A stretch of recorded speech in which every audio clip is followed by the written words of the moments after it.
En définitive, nous devons savoir que le VIH-Sida, déjà commençons par le VIH, c'est un virus immunodéficient humain qui attaque directement le système immunitaire. Bien au contraire au sida qui est un syndrome immunodéficient acquis, qui lui est l'état développé du virus. Alors, sur les modes de transmission, nous devons savoir qu'il ne se transmet pas par les gestes du quotidien, c'est-à-dire par la sueur ou la salive ou encore le contact physique.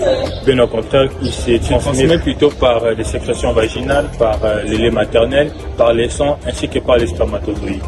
Alors, pour pouvoir prévenir cette maladie, nous devons faire usage de préservatifs internes et externes, mais aussi par la prophylaxie pré-exposition, qui est le traitement préventif pour les séronégatifs, mais aussi, mis à part cela, nous devons savoir qu'il y a un nombre colossal que l'ONU-SIDA ainsi que l'OMS ont enregistré depuis la genèse de ces virus comme le jour.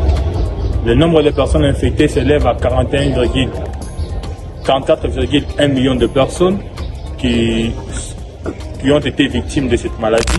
Selon l'Agence des Nations Unies, 6 millions de nouvelles infections par le VIH et 4 millions de décès supplémentaires liés au sida pourraient survenir entre 2025 et 2029.